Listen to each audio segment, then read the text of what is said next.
धन्यवाद मनीष भाई। मित्रों, पिछले सत्र में आपने जिस पुस्तक का लोकार्पण देखा, मध्य प्रदेश के इतिहास में महिलाएं, उसमें मेरी माँ शकुंत माथुर भी सम्मिलित हैं।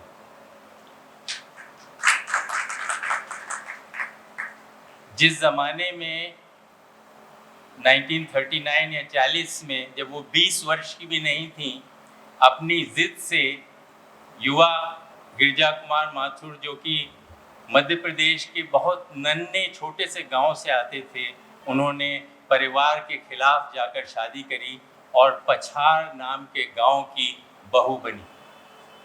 मैं उनको नमन करते हुए आज अब इस विषय पर आपसे चर्चा करूंगा। लेकिन इससे पहले जो इंट्रोडक्शन मनीष भाई ने दिया, इस टॉपिक का आज इतना बड़ा फलक नहीं है। इस विषय को हम सीमित रख रहे हैं सिर्फ जैविक परिधि से। भाषा और उसकी जैविक परिधि वो क्या है, हम सिर्फ वहीं तक सीमित रख रहे हैं। और चर्चा करने से पहले मैं यह स्पष्ट कर देना चाहूँगा कि जब विज्ञान भाषा की परिधि की बात करता है, तब उसका मंतव्य किसी भी तरह से समाज या परिवेश को खारिज कर देना नहीं होता। उसकी जो की पंक्तियां, जो की लाइन है विज्ञान की समझ की, वो यह है कि भाषा जितनी समाज में है, उससे कहीं अधिक मस्तिष्क में धसी हुई है। मैं दो वैज्ञानिकों का सबसे पहले जिक्र करूंगा। 1861 का कार्ल वर्निक और पॉल ब्रोका, ये दोनों न्यूरोसर्जन थे और कौतूहलवश वो ऐसे व्यक्तियों के, मृत व्यक्तियों के मस्तिष्क को खोल के देख रहे थे, जिन्हें या तो व्याकरण संबंधित भाषा प्रयोग करने में कठिनाई होती थी, या वे व्याकरण सम्मत वाक्य तो बना लेते थे, लेकिन वे लगभग अर्थहीन होते थे।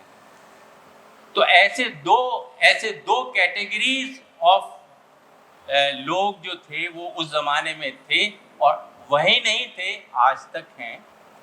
तो जब सबसे पहले पॉल ब्रोका ने जब उस मृत व्यक्ति के मस्तिष्क को खोला, जो व्याकरण सम्मत वाक्य नहीं बना पाता था, यानी कि वो समुच्चय बोधक नहीं लगाता था, वो उपसर्ग लगाना भूल जाता था, पूर्व सर्ग नहीं लगाता था, शब्द अनुक्रम भूल जाता था, उसका वाक्य होता था जाता मैं कल घर।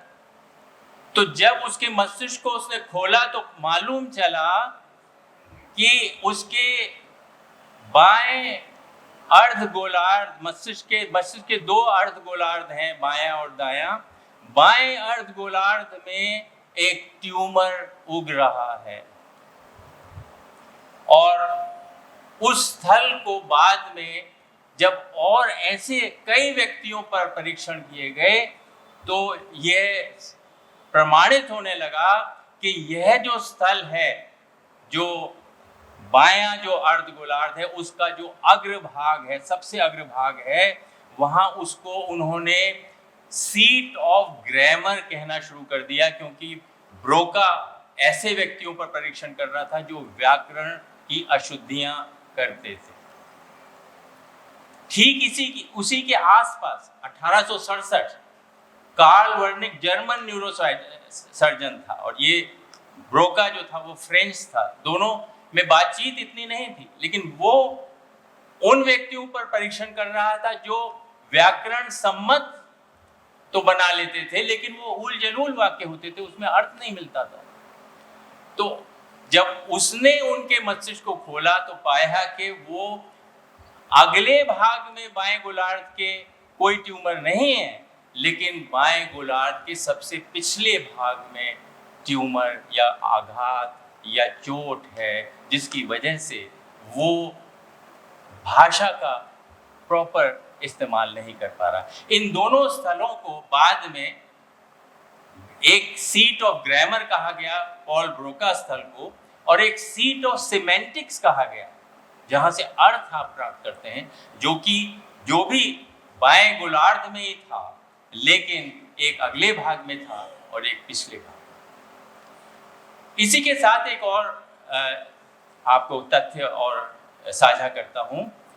सन 53 में एक हेनरी नाम का व्यक्ति था जिसको कि एपिलेप्टिक दौरे पड़ते थे, और एक आध नहीं पड़ते थे, दिन में 5-6 एपिलेप्टिक दौरे पड़ते थे। उतना भयानक दर्द होता था उसके मस्तिष्क में कि वो सहन नहीं कर पाता था, आत्महत्या करने को तैयार था।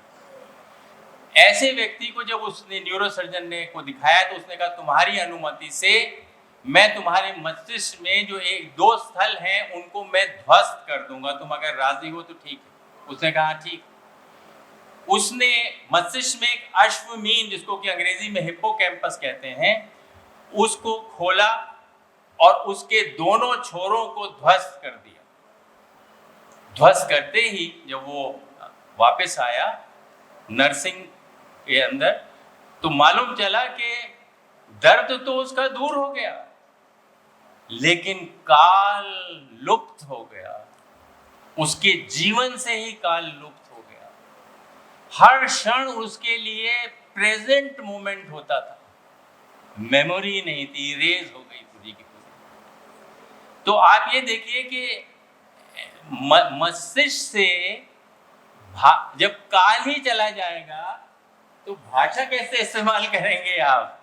तो कहने का तात्पर्य यह है कि ये 2-3 तथ्य मैं इसलिए मैंने आपके सामने रखे कि मस्तिष्क का भाषा से लेना देना बड़े गहरी संपृक्ति रखता है और रखता रहेगा भी। लेकिन इसकी जानकारी हमारे पास 150 वर्षों से थी, लेकिन आज हम जब नई मेडिकल टेक्नोलॉजी हमारे पास आ गई है तो उसकी वजह से ये और भी ज्यादा पुष्ट होता है, ये धारणाएं बहुत पुष्ट होती चली जा रही हैं। एक बार मैं कुछ और नए तथ्य, नए साक्ष्य भी आपसे साझा करना चाहता हूं।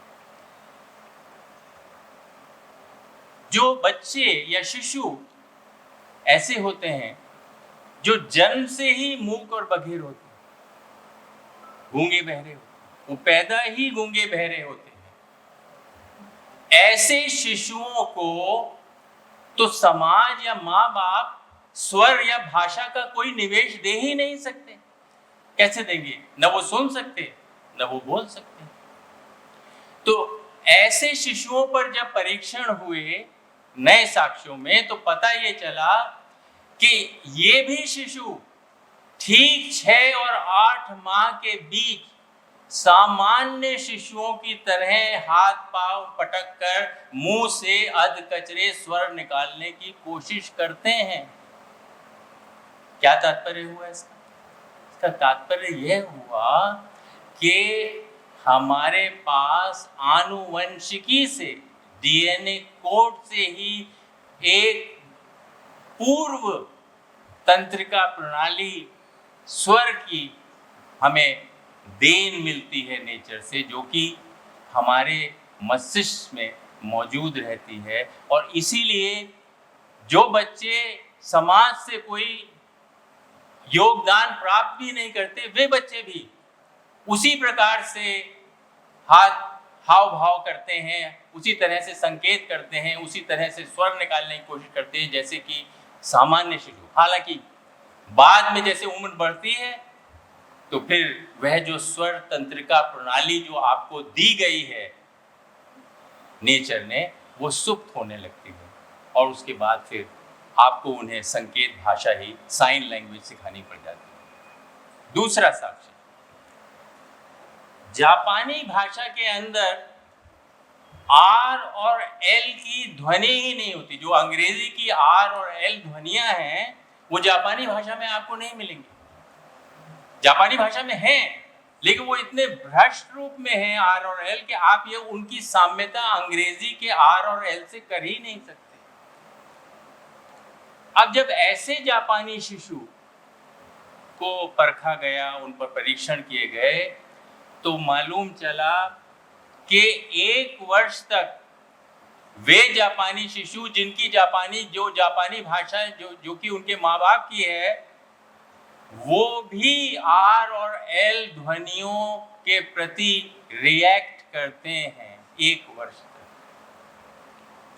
फिर वही बात एक तरह से दोबारा पुष्ट होती है कि आपके पास एक पूर्व नियोजित स्वर तंत्रिका प्रणाली अवेलेबल है जन्मजात से, आपको सिखाने की जरूरत नहीं है उसको। लेकिन अगर आपकी भाषा जो सिखाई जा रही है परिवेश से, समाज से, अगर उसमें वो ध्वनियाँ ही नहीं है, तो वो धीरे धीरे फिर उन ध्वनियों को विस्मृत कर देते हैं। तीसरा और एक और इम्पोर्टेंट साक्ष्य है, और वो यह है कि अगर आप किसी बच्चे को 10 वर्ष की आयु तक बिल्कुल आइसोलेटेड कर दें, समाज से उसका कोई इंटरेक्शन ही नहीं रहे, और उसको किसी भी तरह का स्वर का या भाषा का ज्ञान नहीं दिया जाए, तो ऐसे बच्चे 10 वर्ष के बाद भाषा सीखने की अपनी जो नेचुरल एबिलिटी है वो खो देते हैं। वो आप कितना भी सिखाइए उनको, वो सीख ही नहीं पाएंगे। सीखते हैं लेकिन वो प्रॉपर भाषा नहीं होती, वो भाषा जो है वो टूटी फूटी भाषा रहती है 10 वर्ष तक। इसका फिर क्या मतलब हुआ? इसका तात्पर्य साफ फिर यही हुआ कि हमारे मस्तिष्क में एक पूर्व नियोजित तंत्रिका प्रणाली जो कि भाषा या स्वर को सीखने के लिए मदद करती है, वो मौजूद होती है, हेरिडिटिकली मौजूद होती है, और समाज से पहले, पूर्व समाज तो आया नहीं है जब वो शिशु हैं, उससे पहले ही वो आपके मस्तिष्क में दी गई होती है, और आप उसको जैव भाषा का ढांचा भी कह सकते हैं।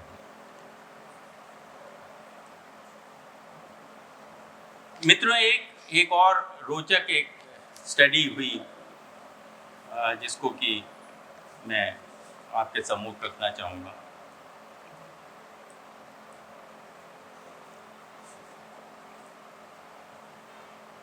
समय मुझे बताना। इस स्टडी में उन्होंने क्या किया कि कुछ प्रतिभागियों को, वॉलंटियर्स को एक वाक्य दिया जिसमें कि एक जो शब्द था वो शब्दांश था, शब्द पूरा नहीं था। जैसे कि ये कहा गया, यह पूरा विभाग है, यह पूरा विभाग है। अब उनसे कहा गया कि इस शब्द जो पूरा है उसको आप पूरा कीजिए। अब आप देखेंगे कि पूरा से बहुत सारे शब्द बन सकते हैं। पुराना है, पुराकाल है, पुरातन है, पुरातत्व है, पुराण है, पुरालिपि इत्यादि। यानी कि ये जो शब्दांश है पूरा, इसमें शब्द संभाव्य बहुत अधिक है। और इसके विपरीत उन्होंने क्या किया कि उन्हीं प्रतिभागियों को एक ऐसा शब्दांश दिया जो पूरा नहीं था बल्कि था पुली। जैसे यह पुली विभाग है। अब पुली से अगर आप शब्द बनाने की कोशिश करेंगे और डिक्शनरी में भी जाएंगे तो पुलिस, पुलिया, पुलिन, इसके आगे आप मुश्किल होने लगेगी आपको। ऐसे जब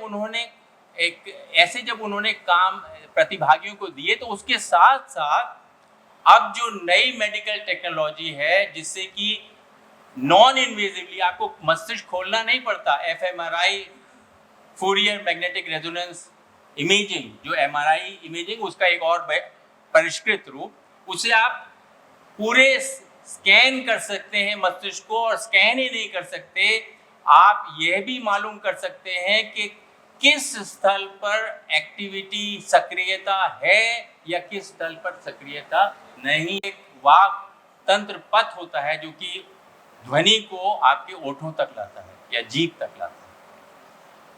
जो जब आपकी वाक परतें जो हैं संकुचित होती हैं, यानी कि एक दूसरे से मिलती हैं, तो आप जो है श्वास नलिका से आप सांस बाहर नहीं फेंक पाते, तो परतों पर दबाव पड़ता है और वो कांपती हैं। जब वो कंपन होता है तो वो जो कंपन है वो ध्वनि आपको देता है।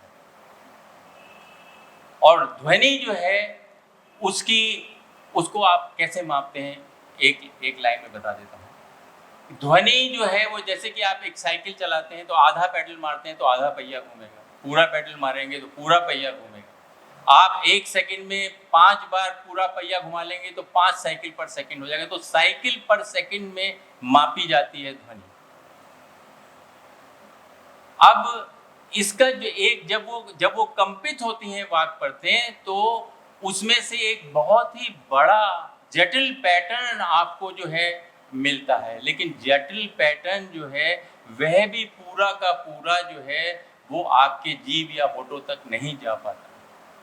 उसमें से भी बहुत सारी ध्वनियाँ जो हार्मोनिक्स नहीं हैं, उनको वाक् तंत्र पद जो है सोख लेता है। नतीजा क्या है कि एक लिमिटेड नंबर ऑफ जो आपके पास ध्वनियाँ हैं वो ही आप तक पहुँचती हैं। जैसे कि उदाहरण के तौर पर जिस पर परीक्षण हुए और कार्य हुए हैं वो ये है कि जो अंग्रेजी के जो स्वनिम हैं ए ई आई ओ यू, ये 500 से 900 साइकिल पर सेकंड तक ही सिर्फ मिलते हैं। अगर आप स्पेनिश के यही वॉवल्स को देखें तो वो 900 से 2100 साइकिल पर सेकंड पर मिलते हैं।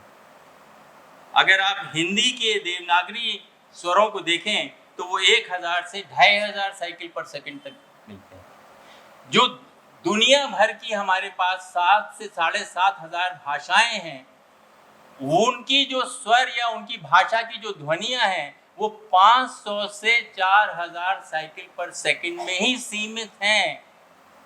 तो एक जैविक परिधि तो यहीं बन जाती है।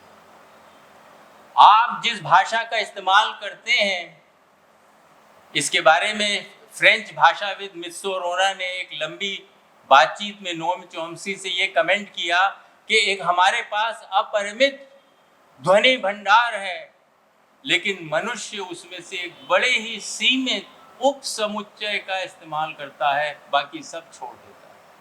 तो वो क्यों? क्योंकि ये जैविक जो हमारा वाक् तंत्र पथ है वो सारी ध्वनियों को अलाउ ही नहीं करता जाने के लिए। तो वो जैविकी है, मनुष्य होने की जैविकी है कि आप ध्वनियों का एक बहुत सीमित संसार इस्तेमाल कर पाते हैं। अब मैं कुछ और तथ्यों पर जाऊंगा।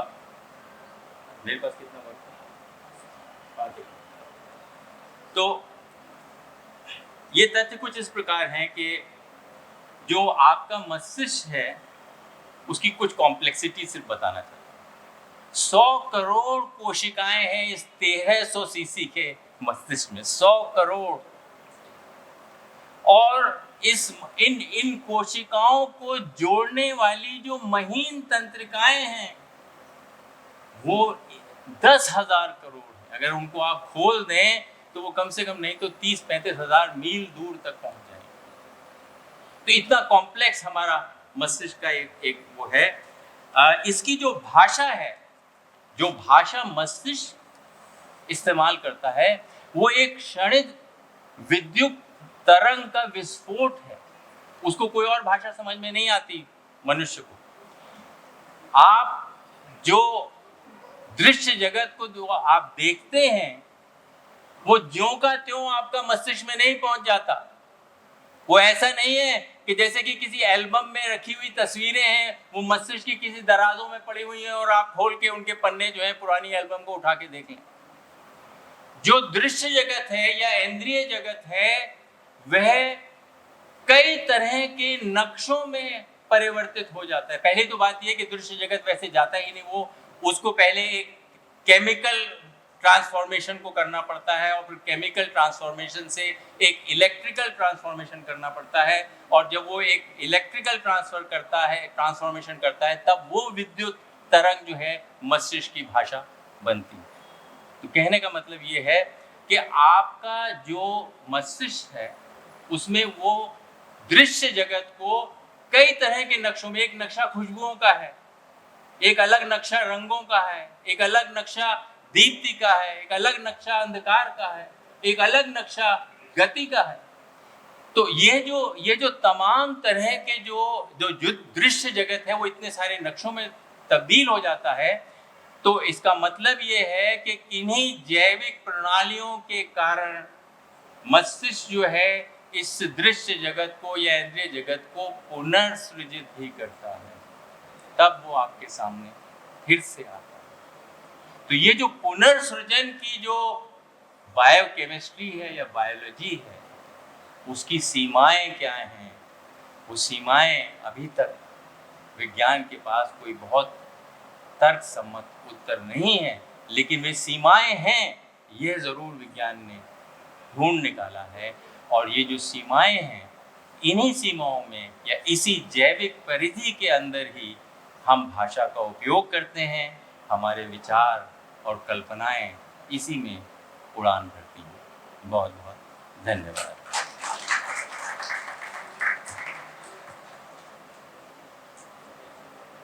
बहुत धन्यवाद पवन माथुर जी, आपने बहुत ही महत्वपूर्ण जानकारियां हमें दी और लगभग साहित्य के आसपास की जानकारियां दी, जिससे हम लोगों को आगे रचने में और आगे लिखने में और आगे और भी काम करने में सहूलियत होगी। हमारे पास मित्रों 5 मिनट का समय है और 5 मिनट में हम ये चाहते हैं कि 1 या 2 प्रश्न हम आपसे लें। और प्रश्न के लिए मैं चाहूँगा कार्डलेस माइक आप दे दें। यदि कोई व्यक्ति प्रश्न करना चाहते हैं तो ज़रूर करें, क्योंकि ये एक नया विषय है हमारे लिए और फिलहाल इसकी इतनी विषय की जानकारियाँ नहीं हैं, इसलिए ज़रूर इस पर बात होनी चाहिए। 5 मिनट का लेके समय है, बहुत जल्दी में अपने प्रश्न करें, सिर्फ प्रश्न करें और उत्तर शुरू हो जाएगा। सर मेरा एक छोटा सा सवाल है। आपने अपने वक्तव्य में जो बताया लेफ्ट हेमिस्फीयर के अगले और पिछले हिस्से के बाबत, जिससे भाषा की स्मृति प्रभावित होती है, तो राइट हेमिस्फीयर का भाषा में क्या भूमिका है? और हम समाज में 2 तरह के लोग देखते हैं कि एक व्यक्ति बहुत कर्मनिष्ठ बोलता है, एक व्यक्ति काव्यात्मक बोलता है, हम भाषा को मानवीकरण कर देते हैं, एक व्यक्ति नहीं करता है, जिसकी भाषा बोलता है।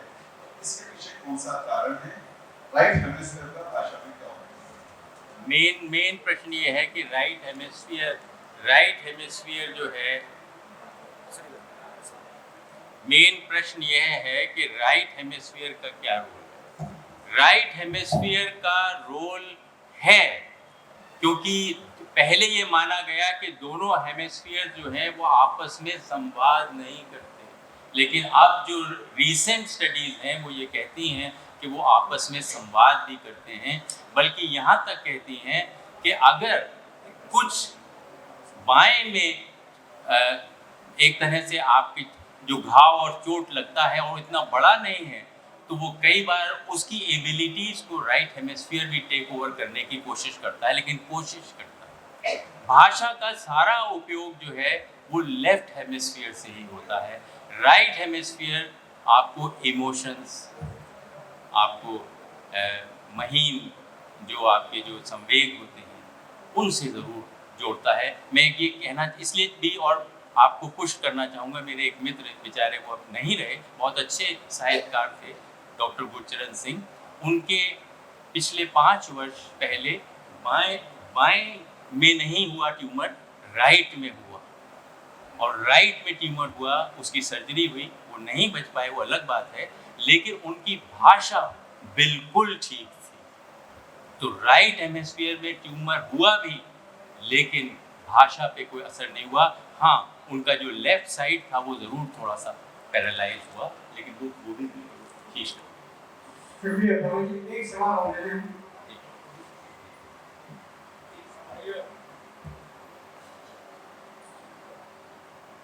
मैं जो हूँ लेफ्ट हैंडर हूँ, तो ये कहा जाता है कि जो लेफ्ट हैंडर होते हैं उनका राइट हेमिस्फीयर काम करता है। तो ऐसे वक्त पर मेरी भाषा मैं कभी नहीं महसूस करता, बल्कि क्योंकि मैं कहानीकार हूँ तो मेरी भाषा के ऊपर ज़्यादा लोग बातचीत करते हैं, तो इससे क्या फर्क पड़ता है? एक तो ये, दूसरा हम लोग ये देखते हैं कि शब्द साहित्य का बहुत बड़ा प्रभाव है। शब्द साहित्य जी जो शब्द आप कह रहे हैं उससे मैं किसी और चीज से भी जोड़ ले सोचता हूँ जो कि मेरे सारे करंट को होकर, तो क्या आपसे मैं ये जानना चाहता हूँ कि जो लेफ्ट हैंडर है और राइट हैंड की भाषा संपदा से उपयोग नहीं कर पा रहे हैं तो उनमें क्या कमियां आती हैं? नहीं, कोई कमियां नहीं आती उनको, कोई कमी, उनका जो राइट हेमिस्फीयर है वो वही रोल अपनाने लगता है जो कि राइट हैंडर्स में लेफ्ट हेमिस्फीयर अपनाता है, उसमें कोई अड़चन नहीं आती। लेकिन जैसे हमने कहा कि जो राइट हेमिस्फीयर है वो सेंसिटिविटी, इमोशंस, उनसे बहुत ज़्यादा उसका जुड़ाव है। एनेक्विला जो है, जो इमोशंस की सीट है, वो राइट हेमिस्फीयर से और लेफ्ट हेमिस्फीयर के बीच में जुड़ती है। तो मैं इसके ऊपर विज्ञान अभी भी बहुत शिशु की तरह, मस्तिष्क की जितनी क्रिया प्रणालियां मैं आज आपके सामने रख रहा हूँ उससे कुछ आगे भी हम आगे आ गए हैं, मैं सारी नहीं रख सकता हूँ, कितना एडवांसमेंट कितनी जल्दी होता है। लेकिन फिर भी ये जो आप प्रश्न कर रहे हैं कि शब्द साहचर्य से मुझे जो है ज़्यादा मुझे कोई दूसरी चीज़ याद आती है, तो वो हिप्पोकैम्पस या जो अश्वमीन है जिसको कि ध्वस्त कर दिया गया था और उससे काल मुक्त हो गया था, वहाँ जाकर जुड़ती है। हम कोई भी जो हमारी मेमोरी का सीट है वो हिप्पोकैम्पस है। बल्कि यह भी लोगों ने परीक्षण किए कि अगर उस हिप्पोकैम्पस को अगर आप हल्की विद्युत तरंग से अगर आप धीरे धीरे उसको एक्टिव करने की कोशिश करें तो पूरे के पूरे चित्र भी आपको अपने पास्ट के दिखाई दे सकते हैं। तो हिप्पोकैम्पस में ये स्मृतियां संजोई जाती हैं, रखी जाती हैं, लेकिन वो विलुप्त भी होती हैं, वो विस्मृत भी की जाती हैं, बहुत कुछ उसमें से विस्मृत हो जाता है। इसलिए आपको वो सारे के सारे वाक्य याद नहीं रहते, सारे के सारे शब्दों से साहचर्य नहीं बनता, कुछ ही शब्दों से ही आप साहचर्य बना। आवाज नहीं गई उसमें ये जैसे आ था ये चल रहे हैं ना जी में तलमुद सबसे आगे ध्वनि निकल रही है कि था, तो क्या गाँव था गाय के बीच में और भी स्वर निकाले जा सकते हैं, संभावना है? देखिए स्वर जो है वो इस पर डिपेंड है, उसमें दो वजह हैं। एक तो मैंने आपको बता दिया जो कि एक जैविक प्रणाली आपको जिसकी फिजिक्स हमको पता है, जो मैंने आपको बताई छोटे में, और ये भी बताया कि आपके पास एक रेंज है। अगर हिंदी में स्वर जो है आपका आ, आ, ई, 1000 से और 2500 साइकिल पर सेकंड तक आपको मिलता है, तो ये संभव है कि किसी हिंदी की लुप्त प्राय भाषा में या जो ऐसी भाषाएं हैं या ऐसी बोलियां हैं यहाँ पर कि हिंदी उस तरह से नहीं बोली जाती देवनागरी की तरह, वहाँ कुछ स्वर हो जो कि 2500 साइकिल से ऊपर भी जाता हो। क्योंकि मैंने बताया कि जो रेंज है आपको सारी भाषाओं की वो लगभग 500 से लेकर 4000 साइकिल पर सेकंड के बीच में। हमारे पास समय की बहुत कमी है और सिर्फ दो ही थोड़ा सा जल्दी प्रश्न करें और एक ही लाइन में करें आप प्रश्न। जी सर आपने फरमाया कि जी सर 10 साल तक अगर बच्चा नहीं बोलता है, मेरा बच्चा रहता है, तो ये आपने कहाँ से किया?